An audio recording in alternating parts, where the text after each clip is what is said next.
हे गे डीजे पे एना जे नाचे छछौरी हे गे चढ़ल जवानी के झाइर देतो। जिया जिया हो धर्मेंद्र निर्मलिया तोहर तो जवाब नहीं छ। हाँ छौरा कोनो रंग धादी से अपना भुइया में तोरा बजाइर देतो। हाँ छौरा कोनो रंग धादी से अपना भुइया में तोरा बजाइर देतो।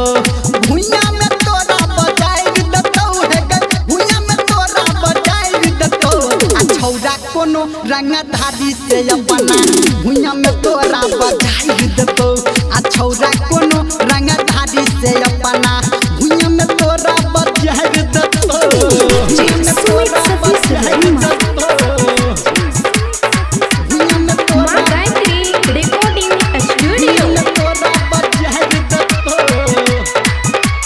जिला मधुबनी के छौरा छौरा जिला मधुबनी के छौरा छौरा हैंडल लगा के चला दे तो गमकल चिकना के छौरा गछाइर लेतौ मधेपुर के छौरा गछाइर लेतौ। आ छौरा कोनो रंगदारी से अपना भुइया में तोरा बजाइर देतौ। आ छौरा कोनो रंगदारी से अपना भुइया में तोरा बजाइर देतौ।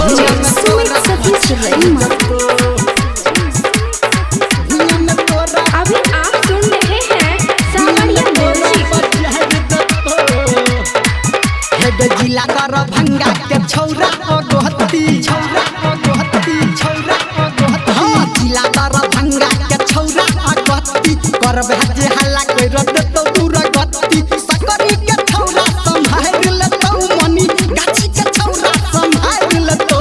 आ छौरा कोनो रंगदारी से अपना भुइया में तोरा बजाइर देतौ। आ छौरा कोनो रंगदारी से अपना भुइया में तोरा बजाइर देतौ। भुइया में तोरा बजाइर देतौ। भुइया में तोरा बजाइर देतौ। हे गे जिला सुपौल के बात की कहबो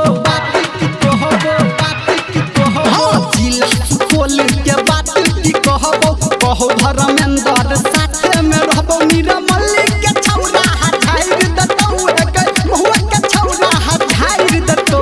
आ छौरा कोनो रंगदारी से अपना भुइया में तोरा बजाइर देतौ। आ छौरा कोनो रंगदारी से अपना भुइया में तोरा बजाइर देतौ।